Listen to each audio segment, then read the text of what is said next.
दोस्तों, study MCQ 1 में आपका स्वागत है।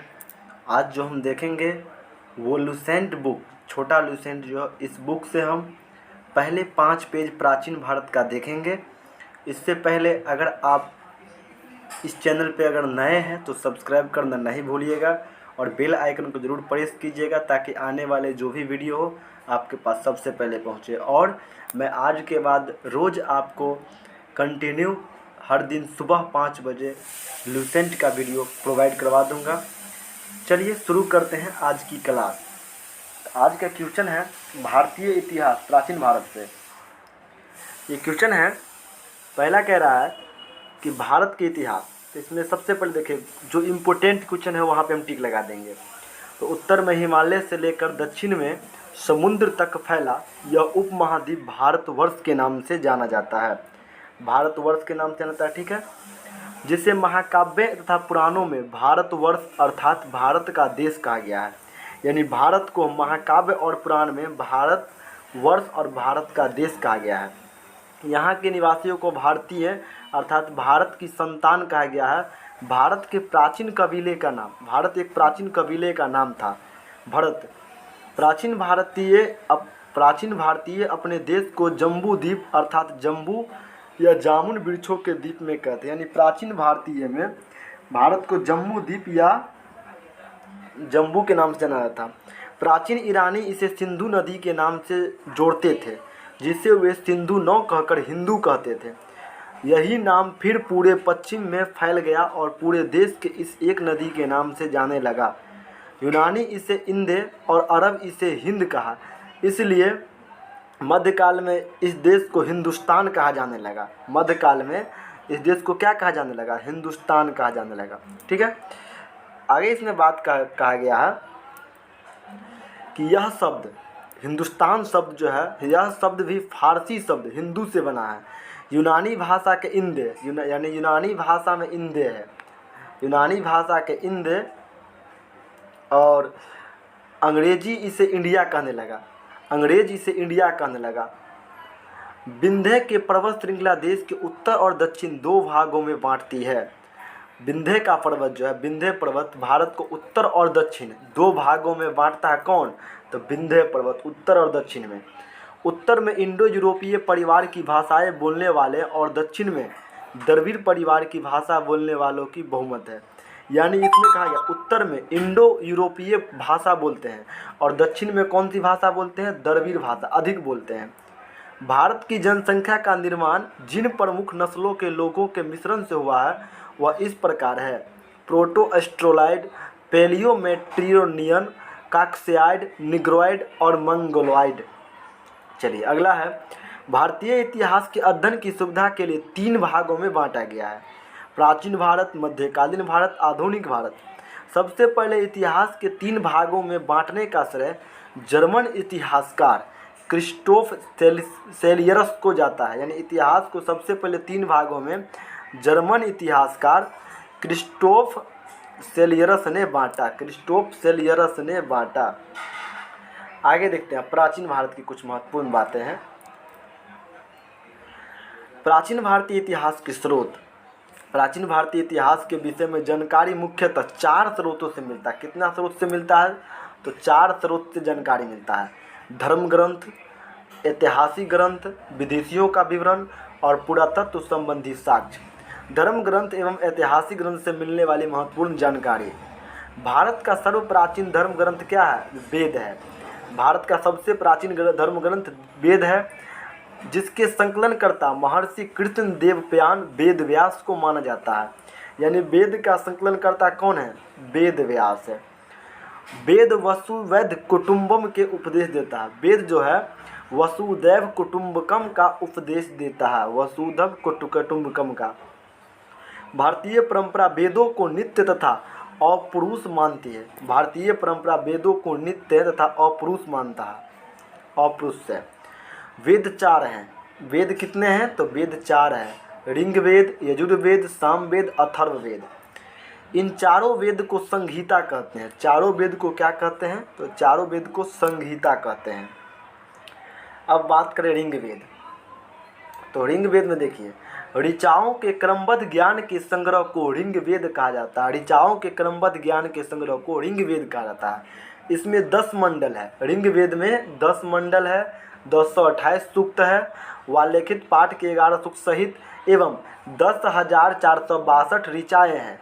इस वेद के ऋचाओं को पढ़ने वाले ऋषि को होत्री कहते हैं, यानी ऋग्वेद को जो पढ़ता है उसे होत्री कहते हैं।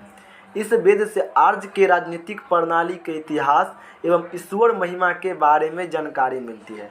यानी ऋग्वेद से आर्य की राजनीतिक प्रणाली के बारे में और ईश्वर महिमा की जानकारी मिलती है। विश्वामित्र द्वारा रचित ऋग्वेद के तीसरे मंडल में सूर्य देवता सावित्री को समर्पित प्रसिद्ध गायत्री मंत्र है। यानी गायत्री मंत्र ऋग्वेद के तीसरे मंडल में है, जिसका रचनाकार कौन है? विश्वामित्र जिसके रचनाकार है। इसके 9वें मंडल में देवता सोम का उल्लेख है। यानी ऋग्वेद के 9वें मंडल में देवता सोम का उल्लेख है। ऋग्वेद के 8वें मंडल में हस्तलिखित ऋचाओं को खील कहा गया है। अगला बात कर लें तो चतुष्वर्ण समाज की कल्पना का आदि स्रोत ऋग्वेद के 10वें मंडल में वर्णित है। यानी चतुष्वर्ण समाज की व्याख्या ऋग्वेद के 10वें मंडल के वर्णित पुरुष सूक्त में है, जिसके अनुसार 4 वर्ण हैं, ब्राह्मण, क्षत्रिय, वैश्य तथा शूद्र। यानी आदि पुरुष जो है ब्रह्मा के कर्म से मुख, भुजाओं, जंघाओं और चरणों से उत्पन्न हुआ है। यानी अगर ब्राह्मण कहें तो ब्राह्मण मुख से उत्पन्न हुआ है, क्षत्रिय भुजा से उत्पन्न हुआ है, वैश्य जंघाओं से उत्पन्न हुआ है और शूद्र चरणों से उत्पन्न हुआ यानी पैर से। इसमें अगर आगे बात कर लें हम तो देखिए आगे कहता है, ऋग्वेद के कई परिच्छेदों में प्रयुक्त अघन्य शब्द का संबंध गाय से है। यानी ऋग्वेद में अघन्य शब्द का संबंध गाय से है। नोट: धर्मसूत्र 4 प्रमुख जातियों के स्थितियों, व्यवसायों, दायित्वों, कर्तव्य तथा विशेषाधिकारों में स्पष्ट विभेद करता। धर्मसूत्र ईसा पूर्व एवं ईस्वी। वर्तमान में प्रचलित ग्रेगोरियन कैलेंडर, वर्तमान में जो प्रचलित है वो कौन है? ग्रेगोरियन कैलेंडर, ईसाई कैलेंडर या जूलियन कैलेंडर, ईसाई धर्मगुरु ईसा मसीह के जन्म वर्ष कल्पित पर आधारित है। ईसा मसीह के जन्म वर्ष कल्पित पर आधारित है। ईसा मसीह के जन्म के पहले के समय को ईसा पूर्व कहते हैं। यानी ईसा मसीह से जो पहले जन्म हुआ, ईसा मसीह के जन्म के पहले जो था उसे ईसा पूर्व कहते हैं। और उसके बाद क्या कहा जाता है? उसके बाद ईस्वी कहा जाता है। ठीक है, याद रखिएगा। ईसा मसीह के जन्म के पहले के समय को ईसा पूर्व कहते हैं, पढ़ लीजिए। ईसा के पूर्व में वर्षों की गिनती उल्टी दिशा में होती थी। ईसा से पहले वर्ष में उल्टी दिशा होती थी। जैसे महात्मा बुद्ध का जन्म 563 ईसा पूर्व में एवं मृत्यु 483 ईसा पूर्व में हुई। यानी इसमें अगर बात करें तो महात्मा बुद्ध का जन्म 563 ईसा पूर्व में और मृत्यु 483 ईसा पूर्व में हुआ, यानी उल्टा गिनती है। यानी ईसा मसीह के जन्म के 563 वर्ष पूर्व महात्मा बुद्ध का जन्म हुआ एवं 483 वर्ष पूर्व उसका मृत्यु हो गया। ईसा मसीह का जन्म तिथि से आरंभ हुआ सन ईस्वी सन कहलाया। यानी ईसा मसीह का जन्म जिस तिथि से हुआ वो ईस्वी कहलाया। इसके लिए संक्षेप में लिखा गया जाता है कि ईस्वी को लैटिन भाषा का शब्द एडी में लिखा जाता है। यानी ईस्वी को लैटिन भाषा का शब्द है ये एडी में लिखा जाता है। एडी यानी एनो डोमेनी एडी का मतलब होता है, जिसका शाब्दिक अर्थ है in the year of Lord, यानी यीशु क्रिस्ट। ठीक है। वामन अवतार के 3 पगों का आख्यान का प्राचीनतम स्रोत ऋग्वेद है। यानी वामन अवतार तीनों पग यानी 3 डेग में ही पूरे धरती, आसमान और पूरे ब्रह्मांड को नाप लिए। उसी का आख्यान किस में है? ऋग्वेद में है। उसका चर्चा ऋग्वेद में है। ऋग्वेद में इंद्र के लिए 250 तथा अग्नि के लिए 200 ऋचा है। इंद्र के लिए 250, अग्नि के लिए 200 ऋचाएँ रचना की गई है। प्राचीन इतिहास के साधन के रूप में वैदिक साहित्य में ऋग्वेद के बाद शतपथ ब्राह्मण का स्थान है। वैदिक साहित्य में ऋग्वेद के बाद शतपथ ब्राह्मण का स्थान है। यजुर्वेद सस्वर पाठ के लिए मंत्रों तथा बलि के समय अनुपालन के लिए, अब आ गया यजुर्वेद। सस्वर पाठ के लिए मंत्र तथा बलि के समय अनुपालन के लिए नियमों का संकलन यजुर्वेद कहलाता है। यानी मंत्र और बलि ये किसमें है? यजुर्वेद में। इसके यजुर्वेद के पाठकर्ता को अध्वर्यु कहते हैं। यजुर्वेद यानी जो यजुर्वेद को पढ़ता है उसे अध्वर्यु कहते हैं, जबकि ऋग्वेद के पाठकर्ता को होत्री कहते हैं। यजुर्वेद में यज्ञों के नियमों एवं विधि विधानों का संकलन है। यजुर्वेद में यज्ञों का नियम और विधि विधानों का संकलन है। यजुर्वेद में बलिदान विधि का भी निर्माण वर्णन है। यह एक ऐसा वेद है जो गद और पद दोनों में है। यानी यजुर्वेद जो है गद और पद दोनों में है। सामवेद, सामवेद का शाब्दिक अर्थ है गान। सामवेद का शाब्दिक अर्थ है गान यानी गाना। इस वेद के मुख्यतः यज्ञों के अवसर पर गाए जाने वाले ऋचाओं मंत्रों का संकलन है। यानी यज्ञ के अवसर पर जो मंत्र गाया जाता है उसका संकलन सामवेद में है। इसके पाठकर्ता को उदार्त कहते हैं। यानी सामवेद के पाठकर्ता को उदार्त कहते हैं। इसका संकलन ऋग्वेद पर आधारित है। यानी सामवेद जो है मुख्यतः ऋग्वेद पर आधारित है। ऋग्वेद में 1810 सूक्त है। ऋग्वेद में 1810 सूक्त है जो प्रायः ऋग्वेद से लिए गए हैं। इसे भारतीय संगीत का जनक कहते हैं। ऋग्वेद को भारतीय संगीत का जनक कहते हैं।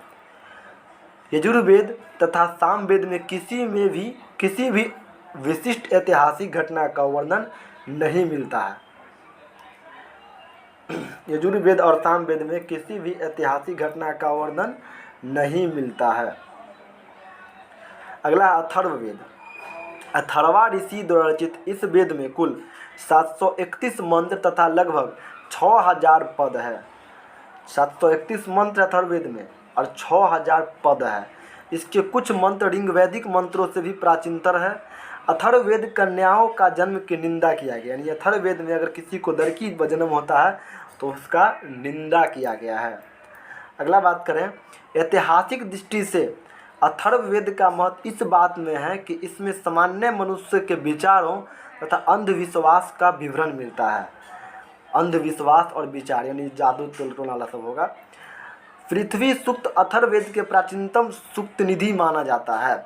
इसे मानव जीवन के सभी पक्षों के निर्माण, कृषि की उन्नति, व्यापारिक मार्गों का गहन का खोज, रोग निवारण, समन्वय, विवाह तथा परण्य गति, राजभक्ति तथा राजा का चुनाव, बहुमत से वनस्पति एवं औषधियों, साफ वासीकरण, प्रायश्चित, मातृभूमि, महामात्य आदि का विवरण दिया गया है।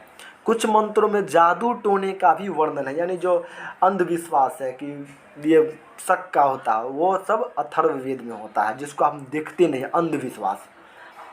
अथर्ववेद में परीक्षित को कुरुओं का राजा कहा गया है। अथर्ववेद में परीक्षित को कुरु का राजा कहा गया है तथा कुरु देश की समृद्धि का अच्छा चित्रण मिलता है। अगला क्वेश्चन है पेज नंबर 2 में। अथर्ववेद, इसमें सभा एवं समिति की प्रजापति की 2 पुत्री है। अथर्ववेद में सभा और समिति प्रजापति की 2 पुत्री है। ठीक है। वेदों को भी कई शाखाएं हैं जो वैदिक अध्ययन और व्याख्या से जुड़े विभिन्न दृष्टिकोण से प्रतिनिधित्व करती है। शाकल शाखा का ऋग्वेद से जुड़ी एकमात्र जीवित शाखा है। शाकल शाखा ऋग्वेद से जुड़ी एकमात्र जीवित शाखा है। यजुर्वेद को शुक्ल यजुर्वेद और कृष्ण यजुर्वेद 2 शाखाएं में बांटा गया है। यजुर्वेद को शुक्ल यजुर्वेद और कृष्ण यजुर्वेद शाखाओं में बांटा गया है। मध्य निंदन और कन्नव शुक्ल यजुर्वेद अथवा वजयसेन संहिता शाखाएं हैं। कृष्ण यजुर्वेद से जुड़ी शाखाएं काठक है। कृष्ण यजुर्वेद से काठक जुड़ी हुई है। कनिष्ठकल, मैत्रियानी और तैत्रीय है। कैथुम राजनीय एवं जैमिनीय या तलवार को सामवेद की शाखा है। कैथुम, राजनीय, जैमिनीय, तलवार या सामवेद की शाखा है। अथर्ववेद की शाखाएं शौनक और पेपलाद है। अथर्ववेद की शाखा शौनक और पेपलाद है। सबसे प्राचीन वेद ऋग्वेद, जबकि सबसे बाद का वेद अथर्ववेद है।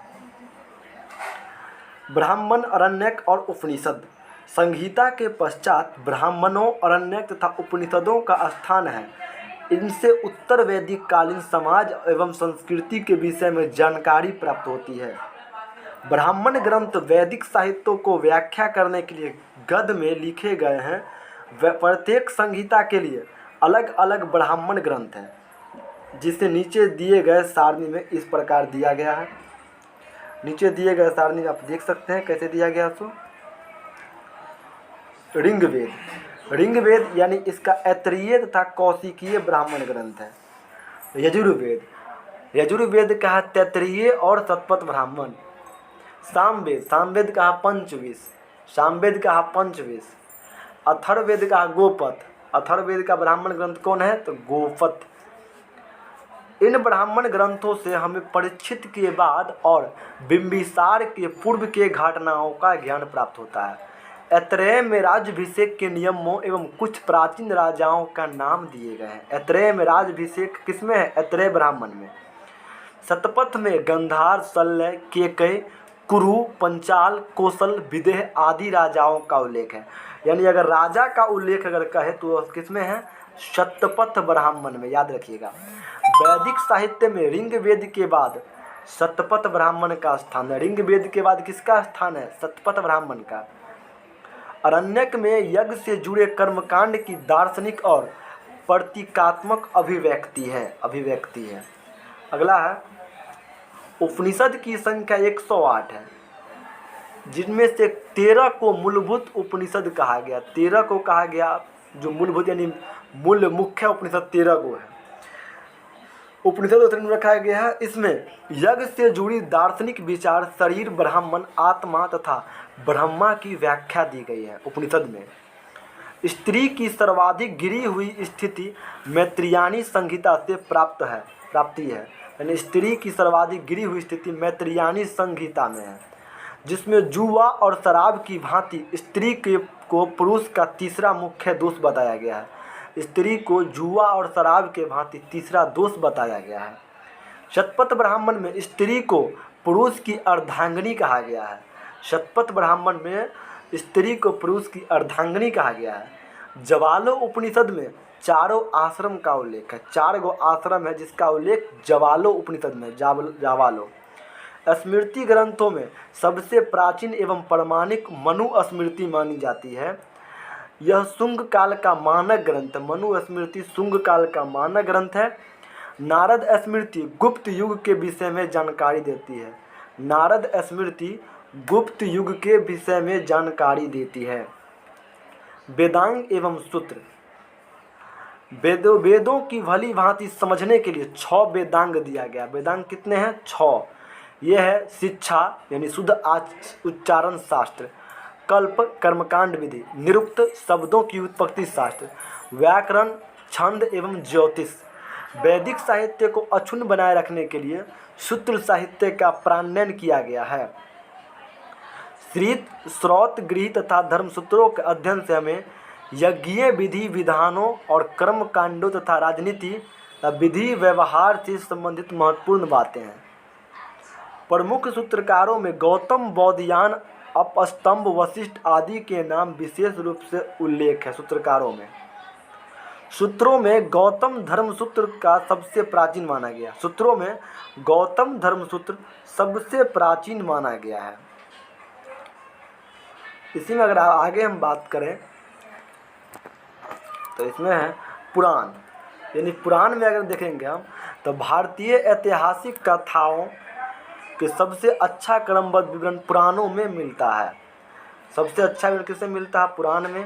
इसके रचयिता लोमहर्ष तथा अग्रसर्वा, उनके पुत्र उग्रसर्वा को माना जाता है। यानी पुराणों का रचयिता लोमहर्ष और उनके पुत्र उग्रसर्वा को माना जाता है। इनकी संख्या 18 है। यानी पुराण की संख्या 18 है, जिनमें से केवल 5 पुराण मत्स्य, वायु, विष्णु, ब्राह्मण एवं भागवत में ही राजाओं की वंशावली पाई जाती है। पुराणों में मत्स्य पुराण सबसे प्राचीन और प्रमाणिक, यानी सबसे प्राचीन पुराना और प्रमाणिक पुराण मत्स्य पुराण है। अब कुछ देख लेते हैं। विष्णु पुराण का संबंध मौर्य वंश से है। विष्णु पुराण मौर्य वंश, जबकि मत्स्य पुराण आंध्र सातवाहन जो सबसे प्रमाणिक है, और वायु पुराण गुप्त वंश से संबंधित है। अगला है अधिकतर पुराणों सरल एवं संस्कृत श्लोक में लिखे गए हैं। अधिकतर पुराण सरल एवं संस्कृत श्लोक में लिखे गए हैं तथा शूद्र जिन्हें वेद पढ़ने की अनुमति नहीं थी वे भी पुराण सुन सकते थे। शूद्र को वेद पढ़ने की अनुमति नहीं थी लेकिन पुराण सुन सकते थे। पुराणों के पाठ पुजारी मंदिर में किया करते थे। पहले प्राचीन भारत में पुराणों का पाठ मंदिर में होता था। सामाजिक एवं संस्कृति दृष्टि से अग्नि पुराण की काफ़ी महत्व है। सामाजिक एवं संस्कृति दृष्टि से अग्नि पुराण की काफ़ी महत्व है, जिसमें राजतंत्र के साथ साथ कृषि संबंधी का विषय भी बात बताया गया अग्नि पुराण में। बौद्ध, जैन एवं अन्य साहित्य। जातक में बुद्ध के पूर्व जन्म की कहानी है। बुद्ध के पूर्व जन्म की कहानी जातक में है।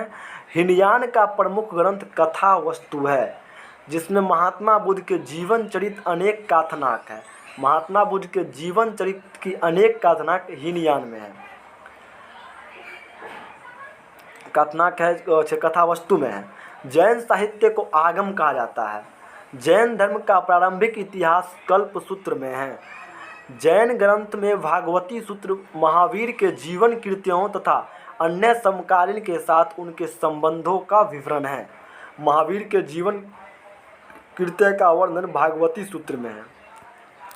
अगला है अर्थशास्त्र के लेखक चाणक्य, कौटिल्य या विष्णुगुप्त है।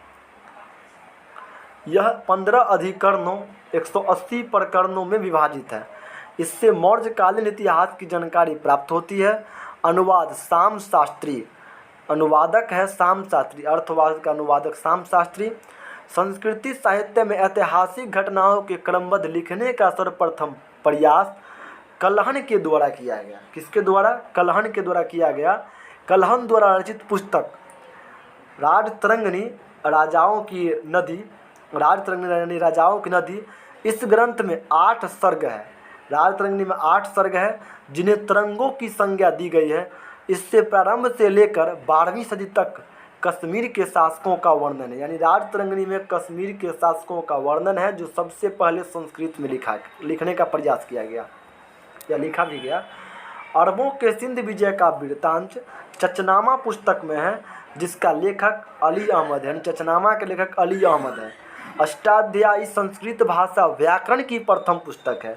यानी संस्कृत भाषा में व्याकरण की पहली पुस्तक व्याकरण की अष्टाध्यायी है, जिसके लेखक कौन है? पाणिनि जी है। इससे मौर्य के पहले का इतिहास यानी मौर्य के पहले का इतिहास अष्टाध्यायी तथा मौर्ययुगीन राजनीतिक अवस्था की जानकारी प्राप्त होती है। अष्टाध्यायी में पहली बार लिपि शब्द का प्रयोग हुआ। अष्टाध्यायी में पहली बार लिपि शब्द का प्रयोग हुआ। कात्यायन की गर्गी संहिता एक ज्योतिष ग्रंथ है। कात्यायन की गर्गी संहिता एक ज्योतिष ग्रंथ है। फिर भी इसमें भारत पर होने वाले यवन आक्रमण का उल्लेख है। भारत पर होने वाले यवन आक्रमण का उल्लेख है। पतंजलि पुष्यमित्र शुंग के पुरोहित थे। पतंजलि पुष्यमित्र शुंग के पुरोहित थे। इनके महाभाष्य से शुंगों का इतिहास का पता चलता है। अगर विदेशी यात्रियों से मिलने वाली प्रमुख जानकारी, यूनानी रोमन लेखक टेसियस, यह ईरान का एक राजवैद्य था। भारत के संबंध में इसका विवरण आश्चर्यजनक कहानी से परिपूर्ण होने के कारण अविश्वसनीय है।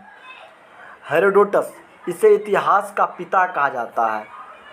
इसने अपनी पुस्तक हिस्टोरिका में 5वीं सदी शताब्दी में ईसा पूर्व के भारत फारस यानी ईरान के संबंध में वर्णन किया, परंतु इसका विवरण भी अनुश्रुतियों एवं अफवाहों पर आधारित है। सिकंदर के साथ आने वाले लेखकों में निर्याकस, अंसिक्रिटस तथा अस्ट्रीबोलस का विवरण अधिक प्रामाणिक और विश्वसनीय है। मेगास्थनीज यह सेल्यूकस निकेटर का राजदूत था जो चंद्रगुप्त मौर्य के राज दरबार में आया था। इसने अपनी पुस्तक इंडिका में मौर्ययुगीन समाज एवं संस्कृति के विषय में लिखा। इंडिका में मौर्ययुगीन समाज का। डायमेकस यह सीरिया नरेश अंतियोकस का राजदूत था। सीरिया नरेश अंतियोकस का राजदूत था जो बिंदुसार को राज दरबार में आया था। इसका विवरण भी मौर्य युग से संबंधित था। डायमेकस बिंदुसार दरबार में आया था। चलिए आज की क्लास यही समाप्ति करते हैं। और ऐसे कर करके हम 2 पेज मात्र लिए हैं। ऐसे करके 2-2 पेज करके हम एक दिन में 5 वीडियो अगर अपलोड करते हैं तो आपका 10 पेज हो जाएगा और वो काफ़ी है आपके लिए। और मेरे ख्याल से अगर आप 2 बार अगर वीडियो को देख लेते हैं तो आपको पढ़ने की ज़रूरत नहीं है, पढ़ने में आपका ऊर्जा खर्च होगा और सुनने से अधिक याद होता है। इसलिए एक बार प्रयास करके देखिए। जय हिंद, जय भारत, मिलते हैं अगली वीडियो में।